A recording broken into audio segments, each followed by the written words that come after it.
Hey, friend, a couple of housekeeping things before we jump in. First off, thank you so much for the massive response to episode 1. That was really encouraging. If you're wondering where to interact with us about or all things to do with this show, Twitter is kind of where we hang out the most and where we're appreciating the conversations we're having with you. So we shared our test episode originally on Twitter, and the responses we got were really helpful for shaping things going forward. And Jesse and I are still experimenting with the format and how much of our conversations to chop down to keep it moving forward, because we definitely do take a lot of rabbit trails. So thank you for your feedback so far. It's really helpful for how things are shaped going forward. If you have topics you'd love us to cover or just questions in general, use hashtag MakeStuffClub on Twitter and we will do our best to address them either directly on Twitter or right here in the show. This episode, we are sponsoring ourselves to make sure that you know about Jesse's online course that he's made with the folks over at Moment. This course is super rad and it covers all things short form video. Jesse covers his entire video creation process, and let me just tell you, this is totally worth your time. So stick around throughout the show because we've got a special discount code just for the listeners of the Make Stuff Club. Almost all of my progressions, almost all the reasons that I switch up what kind of videos I'm making, or I shift gears, or I jump platforms, is almost never because I think it's a smart business move. It's almost always because I'm exhausted of the thing I was doing before.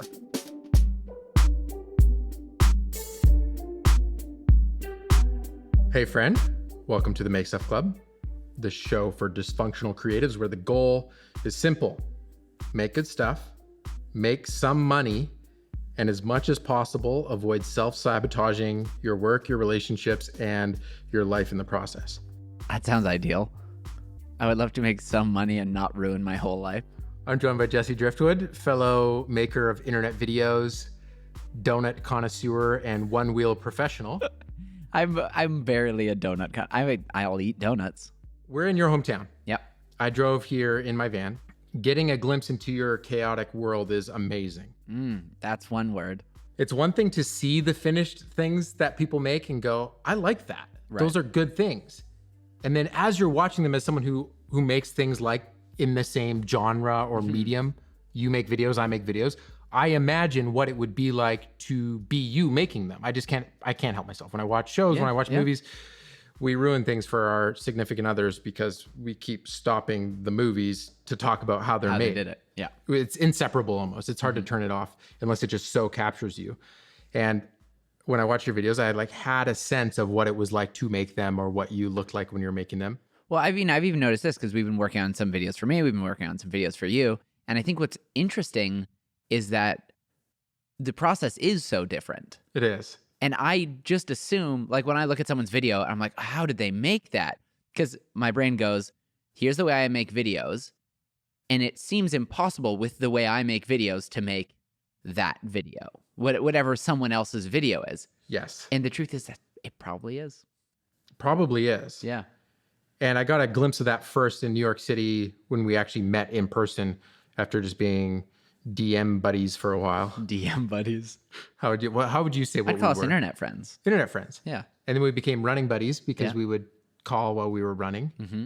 And we were having conversations on those runs that I wasn't having with anyone around me physically in my life at that time. Like the other people that are doing ventures where they're trying to make things they like, it's hard to meet with those people and actually just be real. Yeah. Yeah.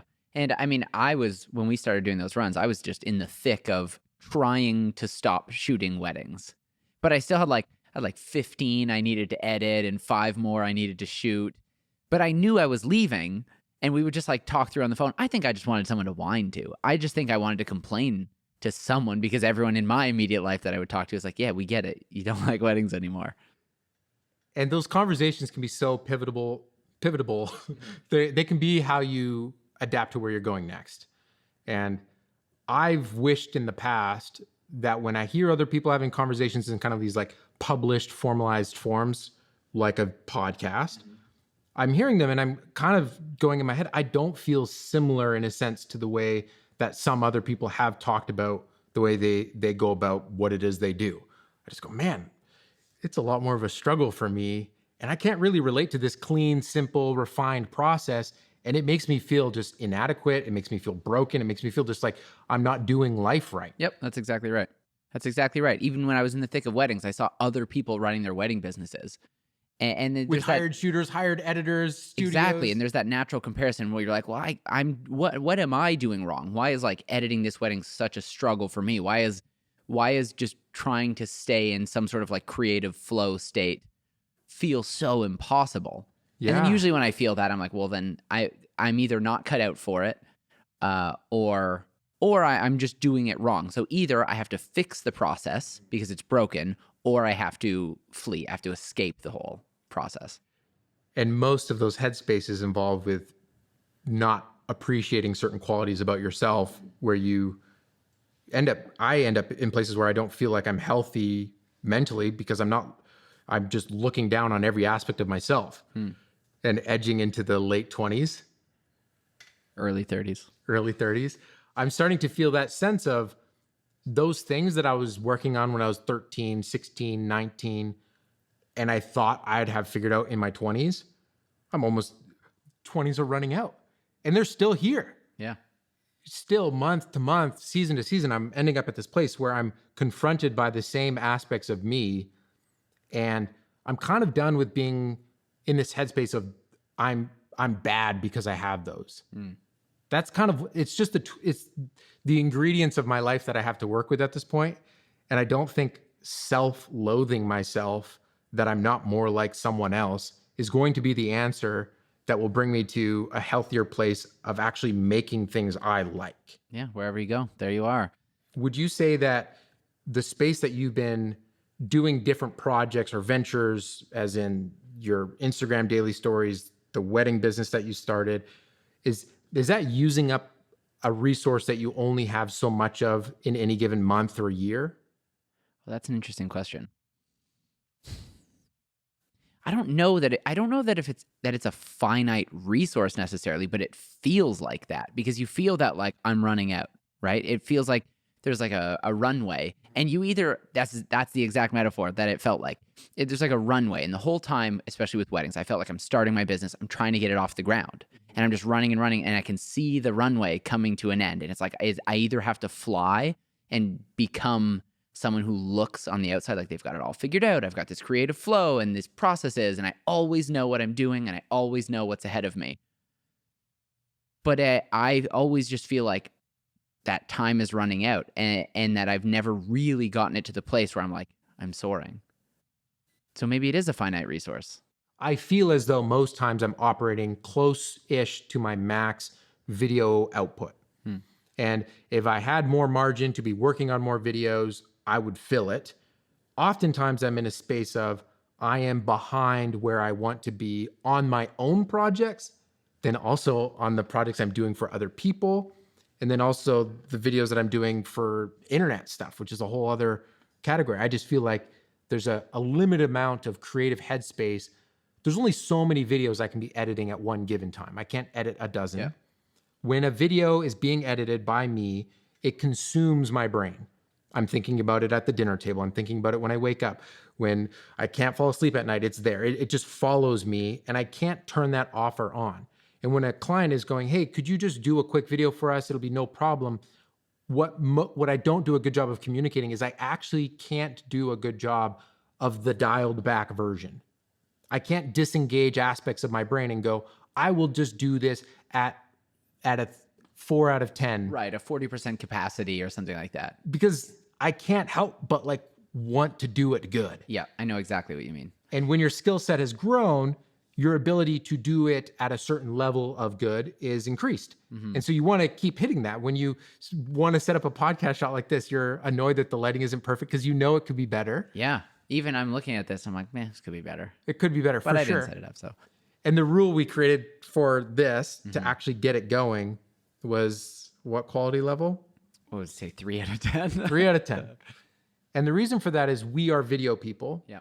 And most of our video efforts are already spent in a given month. Yeah. I relate so much to this feeling of like being like obsessed over a project, but not in a sense where like I'm running out of time necessarily. It's like I'm running out of brain space. So when someone's like, hey, can I just like pick your brain on this one specific topic?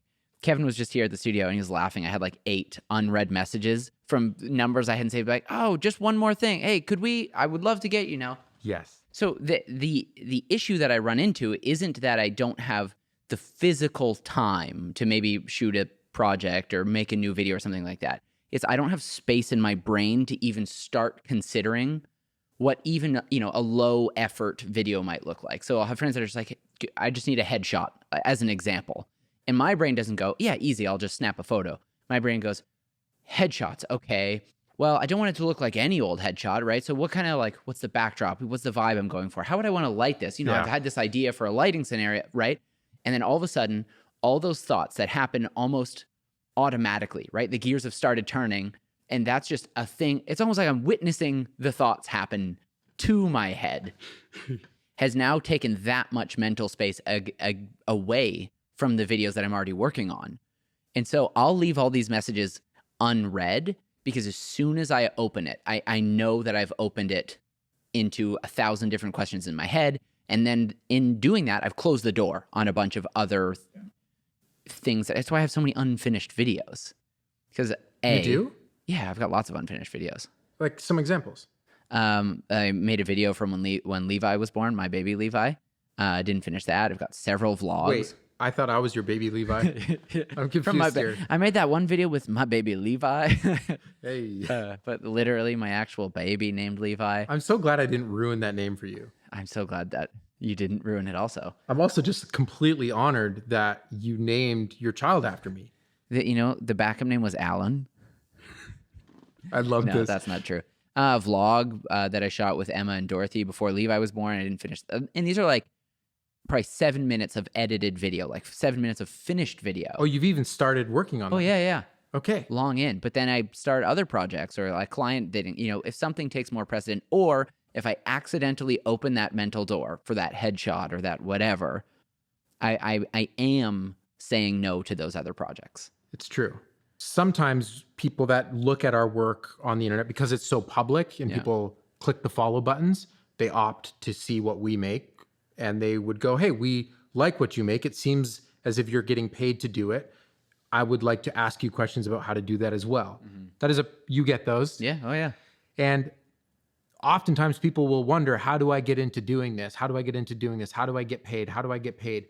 And my biggest fear for people is that they will start consuming up that resource of video creating ability. Yeah. They'll spend it all on videos that they don't care about, and they'll have none left for what would actually give them the joy. Yeah. And this is the danger of trying to make a living out of your passion, is that then you kill it. It's the classic example.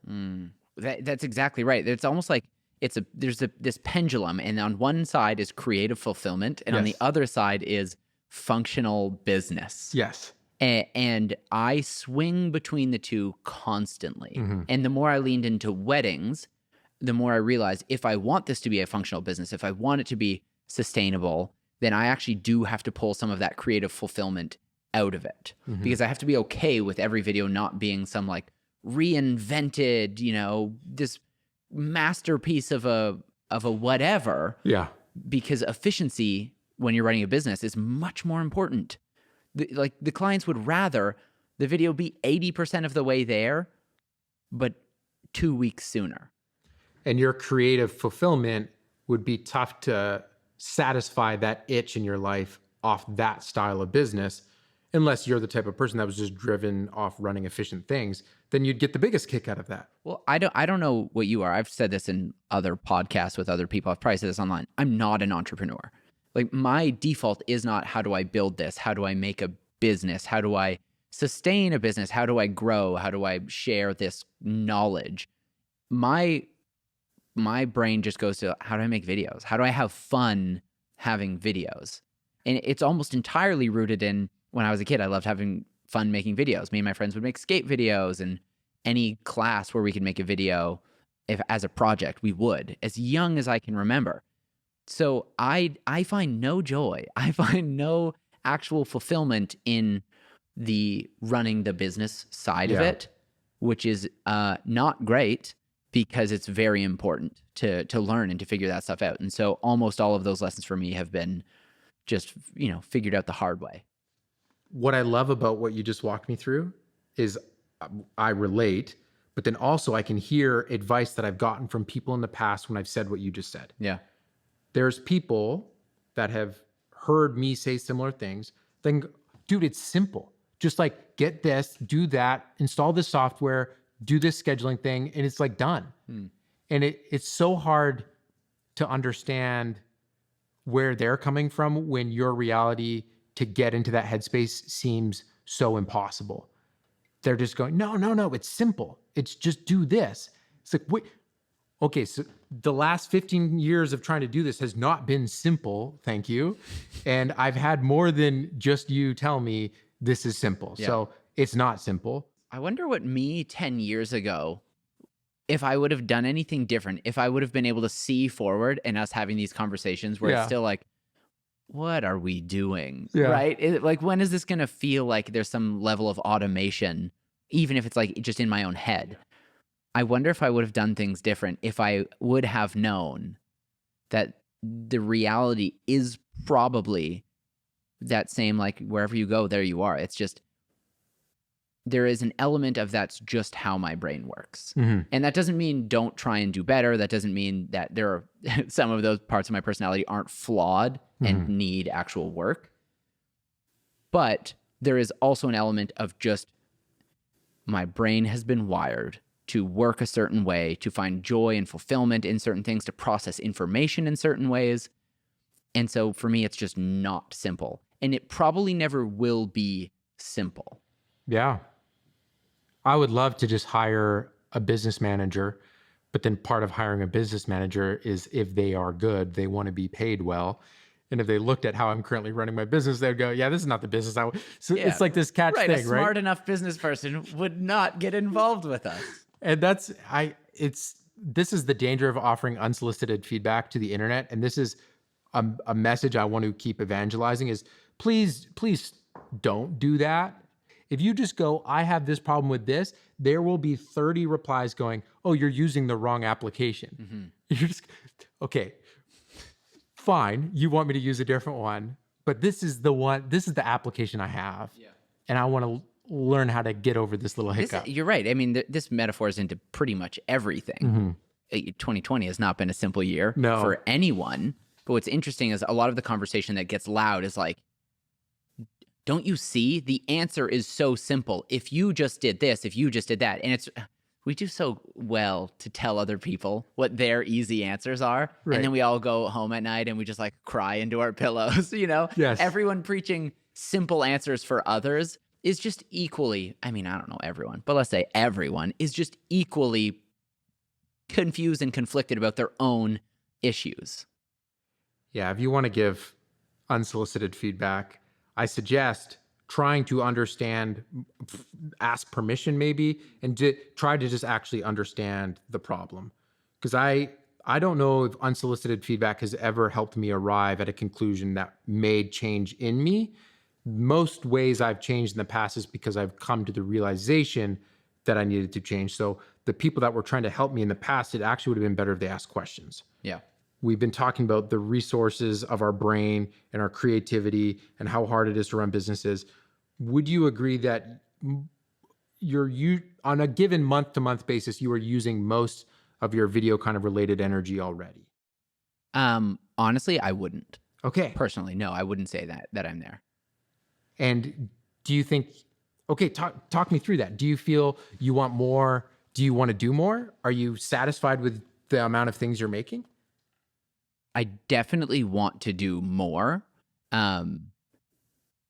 It's complicated because I'm not someone that says like, no, see, Jesse, it's simple. All you got to do is make a list. No, I'm not someone that's like, I can't see my year in the future and be like, my goal is weekly videos or my goal is bi-weekly videos or anything like that, because my months change so much.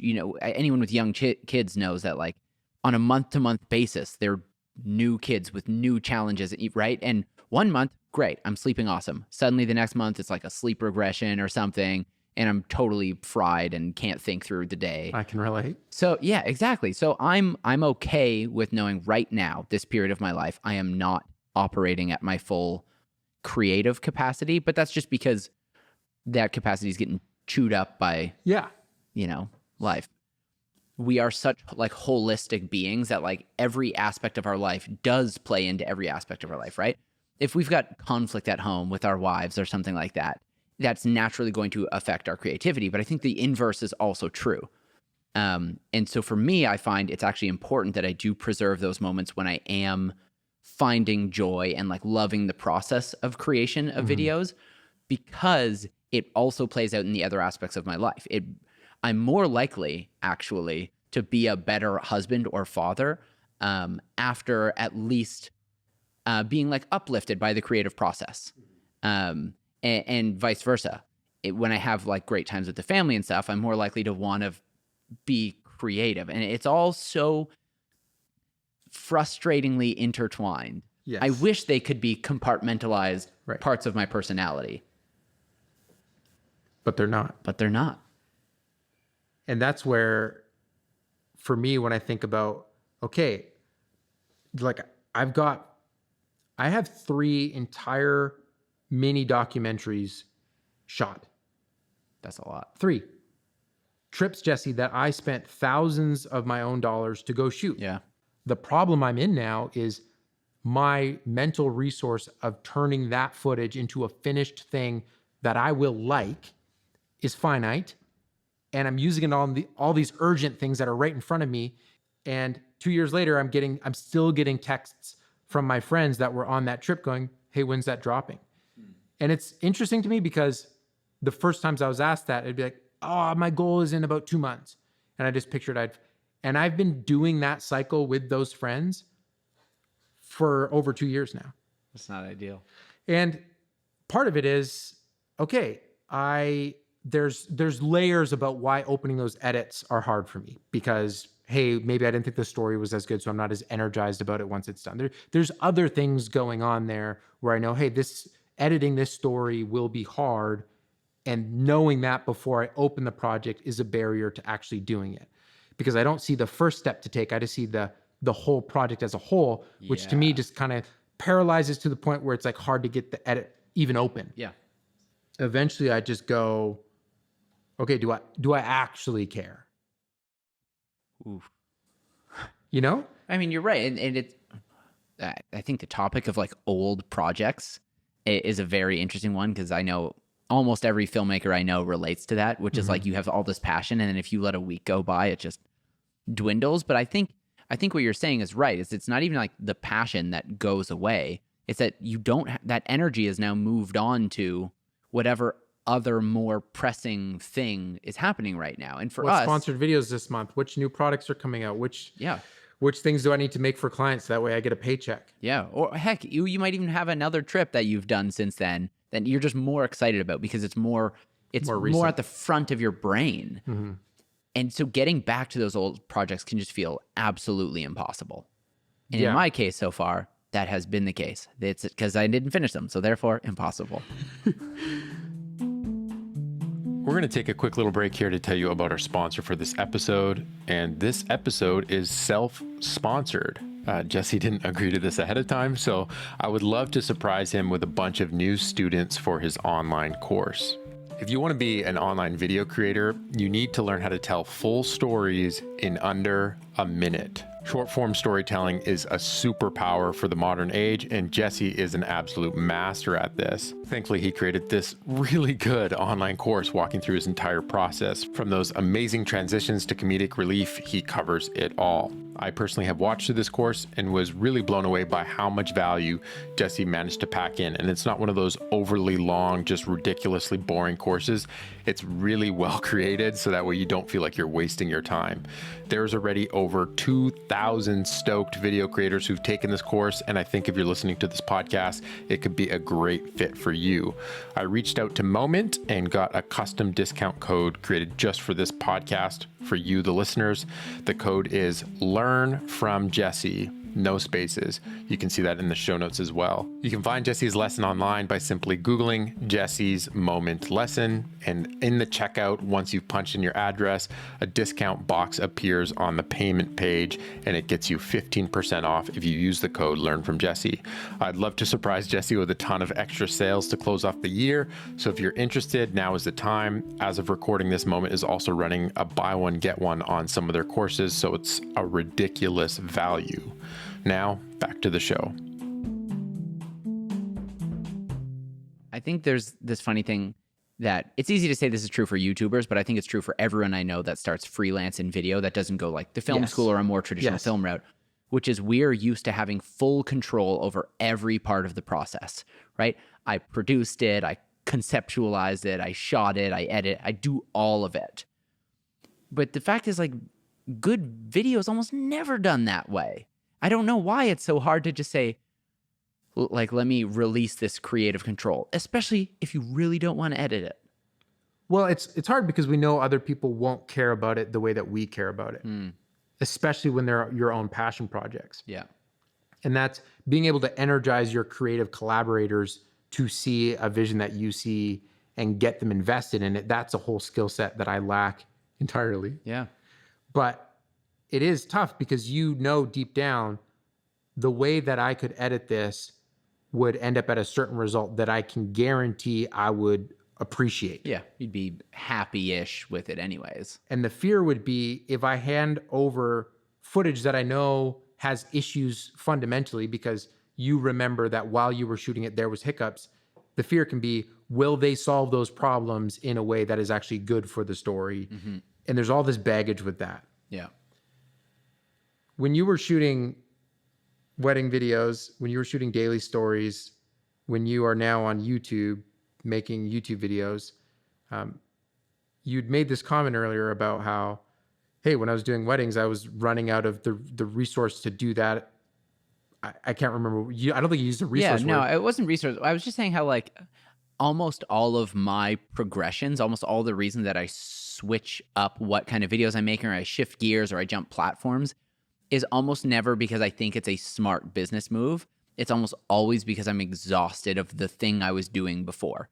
So what's interesting is when I was shooting weddings, I was still doing it as my full-time job. Like, I was shooting often 2 in a weekend, sometimes more. And I'd have tons of these weddings to edit. I would procrastinate by making Instagram stories, right? Because I didn't have this creative joy in the wedding because it was just the business part of it. So I was like, oh, do you know what I'll do? I'll feel like I'm still doing work by making a separate video, and I'd make my own Instagram stories. And it just felt so good because it was a little naughty, right? I shouldn't have been making these stories. I should have been finishing those weddings. And the story that I would tell myself, whether this is true or not, who knows, is that by creating this Instagram story, by editing this, I've gotten the ball rolling on my creative brain, on editing, on being in Final Cut or something like that. And once I finish this, I'll just like flow back into the wedding and it'll, have this snowball effect. I don't know if that ever turned out to be true. The point of all this is that what ended up happening is that over time, I no longer needed to book weddings because now I was getting sponsored ads on these Instagram stories, and I was actually starting to be able to provide for my family just on the Instagram stories. And I'm sure people listening can figure out what happens next, which is, oh, now Instagram stories is my client. That's the thing I am supposed to be doing. And so I would start working on YouTube videos to procrastinate from making the Instagram stories that I had to make, because now that it's a little naughty, that it's the thing I'm not supposed to be doing, that's a little fun. It's a little like, I don't know, it feels like I snuck out of class to go to the beach or something like that. I mean, thankfully, a lot of the videos I make couldn't quite literally feel like, oh, we went down to the beach and went swimming, and that's the video. But now, same kind of thing has happened where, oh, YouTube is like a proper job for me. Mm-hmm. I can actually pay the bills. I don't need to take on freelance work, even though I still do sometimes if the project sounds fun. Now my brain's like, all right, it's looking around. What's the next escape? Mm-hmm. Where am I going to shift gears to? And I don't know that at this point that's actually what I should do. I think if anything, I'm learning, oh, this is a pattern of behavior that I've put forth in my life, at the very least that I've put forth for the last 10 years of filmmaking. Now, what I'm realizing is I actually probably should try and push through that rather than, get this kind of resistance of being creative in the thing that's also my job. I think the thing is I need to just climb the wall, or I need to break down the wall. I don't know, but I probably shouldn't turn, but I might. Jesse, I love that. I love hearing you describe that. And I do wonder for you, how much longer will that be creatively interesting at all? Yeah. Because there is certainly creatively stimulating and interesting and new layers now. And if that's what we're hunting and chasing, I almost wonder if there's an outlet that you could find. So let's say you just keep applying focused effort towards pushing through the current wall of, hey, I figured this out a little bit, so it's losing some of its stimulation. I wonder if as you're pushing on that and figuring that out a little bit, if there's some other completely unrelated area of life where some of that new and exciting stimulating energy can be found. Right. And at a time, maybe you pick up making toothpick sculptures or yeah, maybe I make toothpick sculptures. No, but I have thought about maybe it's time to find some hobbies that are separate. yes. I mean, I love hobbies. One wheeling is truly, it's practical, it's work, but it's a hobby. It is a way that I find. Can I make a Yeah. observation of what I've seen your hobbies to be? Yeah. One wheeling Yeah. and Kickstartering. I do like Those shopping are on the two Kickstarter. things I see you do a great job at being as your hobby. Well, I mean, I have not been running much lately, so I should be getting back into that based on how my brain's working and how little I've been running. Mm-hmm. But running was that for me. That's why I got into it. I was like, I need a thing that's about not work. It's about moving my body, because we edit for 14-hour days and stuff. And you're always chasing yourself. You're always trying to get a little better. It's an area to grow. Yeah. Yeah, I think I want to start playing more with music stuff. Because truly, nothing makes me happier in the world other than my children and family. I don't know, maybe that's not even true. Then music. Music's my favorite thing in the whole world. And there's a deep sadness inside of me that says, you know this about you, and you do nothing about it. So There's also a sadness in the heart of your wife who dreams of one day you finally fully realizing your boy band potential. And I would say I've taken on a part of that sadness as well. Not anywhere close to Emma's sadness. Yeah. But I do feel that there's an avenue that needs to be expressed. Yeah. And I feel a sadness that the world doesn't get that from you. Yeah, and maybe it never will. Maybe it'll just be I for almost me. thought you were about to break into a little song or jingle. The way you just jingled yourself just there, and the little sly smile. I'm just restless. I thought we were going to get a little song. Jesse, do you think people enjoy hearing us just talk about this? I have no idea, honestly. I'm going to agree with you on that. Yeah. I had this idea that, if we just sat down and recorded things like us talking about our work process, of course that would be interesting, because I wish I could hear more of those conversations. So if I would like it, maybe there's other people who do. But as we're sitting here talking, I can't help but wonder, is this actually adding something positive? Yeah, my brain's constantly where is, what's the angle that or what's the section that people would tune in? What's the section that people would tune out? Yes. And I haven't been able to figure it out. Neither have I. Because if we're not trying to be prescriptive about, hey, we're experts on this, we found the answers. Yeah. Is it actually interesting to hear dysfunctional, procrastinating, self-sabotaging creatives talk about them self-sabotaging themselves? I listened to Phoebe Bridgers on a podcast recently, and the interviewer asked her if she likes that show Unsolved Mysteries on Netflix. And she was like, no, I hate it. I want there to be answers, right? She's like, get back to me when you solved it. And part of me wonders if that's what's happening right here, is that people are just like, okay, We want to be somewhere between prescriptive in answers and just whining. Somewhere between the two. I totally agree. I would love to explore doing segments with you in this show. Okay. Little bits, you know? Wait, let's just break it into like 8 segments every time. It's like, you get 5 minutes to whine about your work. No, exactly. That's Yeah, exactly what I have in mind. That's your period of time. But they need a cool jingle and they need a name and things like that. We would love, first of all, just your feedback. If you're listening or watching or whatever this show, please find us on Twitter, the Levi Allen, Jesse Driftwood 1. and just let us know if there's aspects about this that are connecting with you that you would maybe think we should double down on, or what we're very open to what is working. Yeah. We will probably keep doing the conversations that we think we need to be having, because that's half of what the excuse of doing this is just to talk about the current problems we're facing, and maybe you can help me come up with a solution. And Oh, I mean, especially the first time we sat down and recorded something, I actually found, just personally, I found the conversation was really helpful for me to find parts of my brain that I hadn't connected before. Today I'm much more fried, but I'll say it felt a little like therapy in that the right questions prompt me to find the answers for myself. And I think that's why, like, people just giving unsolicited advice is so not helpful, but people asking questions so that you can come to that exact same answer is that you need to be the one to feel like this is my idea. Yes. 5 a.m. wake ups or a notebook or whatever those things, it needs to feel like I thought of this, and not, that buff dude who works 28 hours a day told me to. I thought you were going to say that buff dude who is from BC and lives in a van. I thought that's where you were going with that. No. I was about to be like, Jesse, I'm not that buff. I haven't picked up weights in 5 years, but. No, you're not buff. Okay, so this segment, I'm going to find a jingle for it, maybe.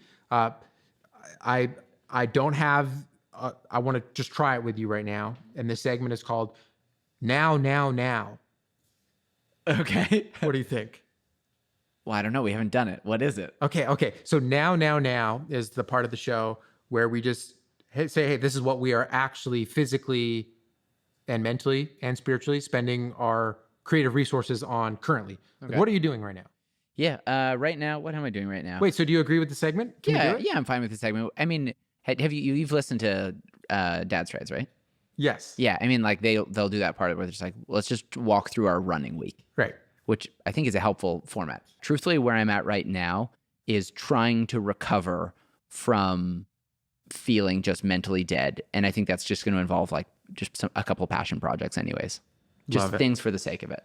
Now. Now. That's an homage to Derek Sivers, who recommends that people on their personal websites has a now page. Just, this is what I'm working on now. Instead of about pages where it's, these are the things I've accomplished in the past. You like worked with Nike 12 years ago and you're like, brands include Nike. Yes. And that's exactly just Nike. Yeah. But what are you doing now? So what are you doing now? For me, my wife and I are on this, and my child are on a Canada-wide adventure where we mainly just go park by lakes in our van and just hang out. That sounds nice. It is really good. Yeah. It also has some unique challenges. We'd imagine doing it in a warmer place. Right, but you can't really go south of the border now. The borders aren't doing the border thing. And so that is what my life is currently. And doing this now was very, very helpful for me, because I feel usually we need to do a full podcast on the difference between the monotony of your normal and then the benefit of routine. Because I crave certain routine, because I know I'm a better person when I have routine. But sometimes when you're in this monotonous normal, for me, I will just get in this time loop that doesn't get me to a place that's helpful. This trip for you is a bit of a reset. So then what's on the other side of this? That is the impending reality. And usually midway into a trip, I will start getting this sense of the stimulation drive coming back, where I'm starting to go, oh, these are the things I could be doing if I was at home with a routine. Let's go do it. Right. And spending a little bit of time in your space, because usually life on the road lacks a lot of routine in most traditional sense. Yeah. Spending time in Hamilton here, we've been here now weeks, Yeah. has been really cool to actually have a brief moment within our larger trip of some structure. Yep. And it's actually been very helpful for me to be here. And there's some boxes I had to check and projects I had to finish while I was here. And that was good. That when you first showed up, you're like, would it be okay if I just like sat at a desk somewhere at the studio? You know, I've got some videos I just need to finish. I just need somewhere where I can edit and focus. And that feels like a lifetime ago now. Now we've got to drive home. And what's on my plate is this new possibility of having an editor helping me accomplish some of these things that I keep pushing off. Because my goals is, I don't want to be a full-time YouTuber. I don't want that, for the very reasons where we're talking about, hey, when you're doing Instagram stories every day, suddenly you need to find an outlet from the Instagram stories. Yeah. I would love for YouTube to stay a place that for a majority of the time is a sandbox where I can explore, I can make, I can do, and it's not my livelihood. Yeah. Because that feels so fickle and not reliable and at the whims of people's attention on if I'm relevant or not, or if that just seems like a bad idea for my mental health, for everything, you know, views needing to equal money. Yeah, it's very complicated because I feel like what I want actually is to be a full-time YouTuber. And what I'm saying actually is what I want is to get paid to play. What I want is to just be in that process where like the creating is what I get to do. But the reality is that's just not the case. So what I'm thinking about now, especially as this year comes to, usually when a year comes to an end, I feel a lot of the resentment of what I didn't accomplish in a year. It's the classic, we overestimate what we can accomplish in a year and underestimate what we can accomplish in 10. That is my life story. Right. Every fall, winter, I just feel this massive resentment of things I did not finish. So here I am on the road, actually taking some practical steps to finishing some of those things that I would usually feel resentment about. And that's making me feel positive, because what I'm trying to do right now in my life is make space for some of these deep, meaningful projects I've been working at, but not finishing. And I'm talking like overarching business projects, my life goal projects, not just specific videos. There's these things that I've known I wanted to do that I haven't made margin for. And I'm energized by the fact that I'm taking some of the steps to make space for them. Jesse, where should people check out what you're doing right now online? Oh, I mean, people should definitely check out my YouTube channel because in my opinion, I put more work into each video than I probably should. In my opinion, yes. Yeah. Getting to witness it firsthand, I agree. So I think it would be nice if people would go watch my YouTube videos. Yeah. I think people should follow me on Instagram at Levi Allen. Interesting. Those are my most up-to-date updates about what life's looking like right now. And I think you should go follow me there. I think you are correct. I haven't posted on Instagram more than once a month, probably in the last 2 years. So you actually should get followed on Instagram. You're pretty good at it. Oh, gosh. What would be a fun way to kind of like hit them with a zinger at the end of, if this is the Make Stuff Club, if we are in a club of trying to make stuff, I've always wanted to be in a club. Me too. I was in an archery club when I was in the 4th grade, and that was amazing. And I've been People chasing. let 4th graders have bow and arrows? Dude, That's a terrible idea. it was amazing. I'm sure. Highlight it of was. my life. And I've been chasing that, the feeling of being in a club ever since. So I'm making my own club and forcing you to join me in it. Should we invite the listeners? Can we like hit them with a little quip at the end, being like, and remember, join the club? That sounds so not what I'm going really for. Stupid. That sounds very stupid. Can we Please come join up our with club. We're lonely. I don't know. Come up with something on the spot. I can't. I got nothing. I told you I'm fried. So what do we say here? I don't know. It smells. What is the final word? I don't know. Okay. You can ask that question, and with more words, I'm not going to have the answer. I'm wearing my headphones on my eyeballs now. That's how you know that I have no more. We would love to continue the conversation with you on the Twitters. Use hashtag MakeStuffClub to get our attention. You can also find us at Jesse Driftwood and the Levi Allen, both spelled out in the show notes down below or wherever you find them in your podcast app. This episode was edited by me, Levi Allen. Our theme music is by the mysterious Breakmaster Cylinder. Oh, that is fun to say in our own podcast after loving Mysterious Breakmaster Cylinder's tracks. We hope to be back in your feeds this time next week if we get the show up on time. Peace.